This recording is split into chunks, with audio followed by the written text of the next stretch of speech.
Shalom, selamat pagi.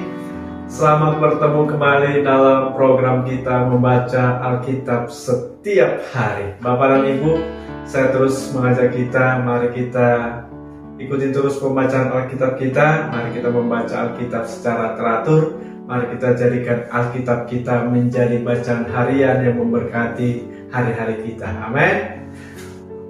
Baik, sebelum kita lanjutkan, saudara kita mari berdoa bersama. Bapak yang baik, terima kasih Tuhan untuk pagi hari yang indah ini. Kami boleh kembali mengikuti jadwal pembacaan Alkitab kami, dan bahkan kami boleh mendengarkan renungan firman Tuhan. Kiranya Roh Kudus memimpin sehingga firman-Mu memberkati setiap kami. Di dalam Yesus Kristus kami berdoa, haleluya, amin. Baik, tema firman Tuhan pagi hari ini buat kita, teguran mendatangkan pertobatan. Teguran mendatangkan pertobatan. Saya bacakan dari 2 Korintus pasal yang ke-7 ayatnya yang ke-9. Namun sekarang aku bersukacita bukan karena kamu telah berdukacita, melainkan karena dukacitamu membuat kamu bertobat. Sebab dukacitamu itu adalah menurut kehendak Allah, sehingga kamu sedikit pun tidak dirugikan oleh karena kami. Saudara yang dikasihi Tuhan, menegur kesalahan orang adalah hal yang tidak menyenangkan. Baik kita yang menegur, baik yang ditegur, tidaklah hal yang menyenangkan. Bahkan menegur kesalahan orang seringkali berdampak buruk, seringkali merusak hubungan baik yang sudah terjalin sebelumnya. Makanya saudara, tidak sedikit orang yang mendiamkan kesalahan orang, tidak mau menegur, ya karena takutnya berdampak tidak baik.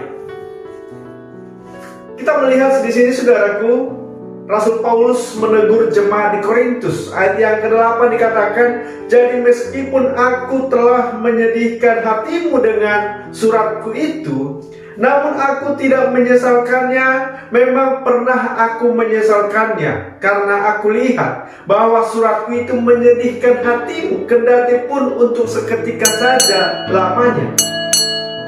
Rasul Paulus mengirimkan surat teguran kepada jemaat di Korintus, dan hal ini membuat kesedihan, membuat hal yang tidak menyenangkan di hati jemaat Korintus, di Korintus.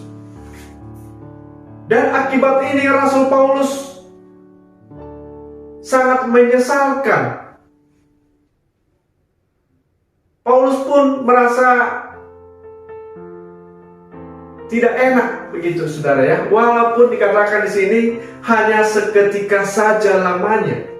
Karena teguran Paulus ternyata berdampak positif. Hal yang baik di balik teguran itu, bahwa teguran itu membuat jemaat di Korintus bertobat. Ya, saudaraku yang dikasihi Tuhan, renungan kita pagi hari ini mengingatkan kepada kita supaya kita bersedia untuk ditegur. Amin. Merelakan hati kita ketika kita mendapat teguran. Di dalam Tuhan, teguran tentunya adalah teguran kasih, supaya kita bertobat, supaya kita hidup berkenan di mata Tuhan. Amsal pasal yang ke-15 ayat 31 mengatakan, orang yang mengarahkan telinga kepada teguran yang membawa kepada kehidupan akan tinggal di tengah-tengah orang bijak. Teguran itu saudara membuat kita menjadi bijak. Ketika kita mengarahkan telinga, ketika kita mengindahkan teguran itu. Di dalam Alkitab kita ini saudara ada diceritakan Nabi Nathan menegur Daud, yaitu ketika Daud berbuat dosa terhadap Batseba dan suaminya Uria. Kalau kita melihat saudara, Nabi Nathan tidak secara langsung menegur, tetapi mengisahkan atau membuat sebuah perumpamaan. Nabi Nathan mengisahkan seorang kaya yang bersikap semena-mena terhadap seorang yang miskin dengan merampas domba yang satu-satunya dimiliki oleh si miskin itu.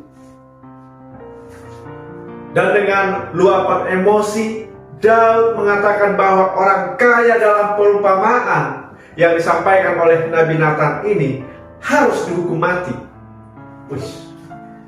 Dia langsung emosi, saudaraku.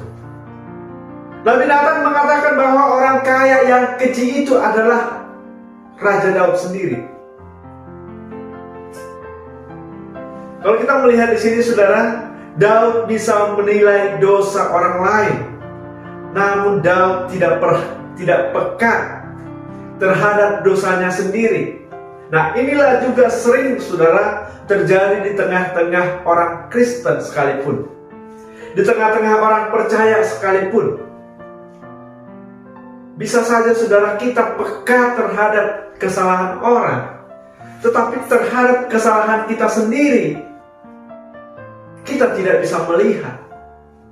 Makanya kalau Yesus mengatakan, saudara, setitik di mata orang bisa kita lihat, tetapi balok di mata sendiri tidak kelihatan. Dan kalau kita melihat, saudara, dalam cerita Alkitab ini, teguran Nabi Nathan ini menjadi titik balik pertobatan Daud. Daud merendahkan hati. Dengan berpuasa dia memohon pengampunan Tuhan. Nah, inilah, saudaraku, gambaran dari teguran yang disampaikan oleh Rasul Paulus kepada jemaat di Korintus. Memang seketika, saudara, tidak menyenangkan, tetapi akhirnya mendatangkan pertobatan. Nah, inilah, saudaraku, poinnya. Poinnya yang pertama, saudara, Tuhan ingin supaya semua orang menyadari dosanya. Amin. Tuhan ingin supaya kita pun menyadari dosa kita, dan kita bersedia menerima teguran. Orang yang menyadari dosanya pasti rela, saudara, hatinya rela untuk ditegur, sehingga ada pertobatan. Yang kedua, saudara, mari kita mengarahkan telinga kepada teguran. Seperti tadi dalam Amsal 15 ayat 31 tadi dikatakan, orang yang mengarahkan telinga kepada teguran yang membawa kepada kehidupan akan tinggal di tengah-tengah orang bijak. Saudaraku, teguran ini bisa macam-macam, saudara, ya. Teguran bisa dengan hal-hal yang Tuhan izinkan bisa terjadi dalam hidup kita. Bahkan dokter pun bisa Tuhan pakai untuk menegur kita. Hamba Tuhan pun bisa dipakai seperti Paulus kepada jemaat di Korintus, seperti Nabi Nathan menegur Raja Daud. Bahkan Tuhan sendiri pun, saudara, bisa menegur, seperti Rasul Paulus sendiri. Ketika Rasul Paulus sedang meluap-luap hatinya untuk mengejar orang-orang percaya, untuk menganiaya orang-orang percaya, Yesus sendiri menegurnya. Paulus, Paulus, mengapa engkau menganiaya aku? Di tengah perjalanannya Yesus berjumpa dengan Paulus, sehingga Paulus selama 3 hari buta. Dia tidak bisa melihat, dan selama itu juga dia tidak makan. Dan kita melihat, saudara, teguran Tuhan Yesus kepada Paulus, inilah juga menjadi titik pertobatannya, sehingga dia menjadi orang yang sungguh-sungguh melayani Tuhan, menjadi rasul, menjadi saksi Tuhan. Saudara yang kasih Tuhan, renungan kita pagi hari ini mengingatkan kepada kita supaya kita mau ditegur. Amin. Mari kita melembutkan hati kita ketika kita mendapat teguran. Tujuan dari teguran itu supaya kita bertobat.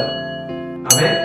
Supaya kita merelakan hati kita, supaya kita merendahkan hati di hadapan Tuhan, sehingga kita mendapat anugerah, kita disayangi oleh Tuhan. Amin. Demikian renungan kita pagi hari ini. Kiranya memberkati kita. Kita berdoa. Terima kasih Tuhan untuk renungan firman Tuhan yang boleh kami dengar pagi hari ini. Kiranya memberkati kami. Roh Kudus memberkati firman-Mu. Di dalam Yesus Kristus kami berdoa. Haleluya. Amin. Selamat pagi, selamat beraktivitas. Tuhan Yesus memberkati kita. Shalom.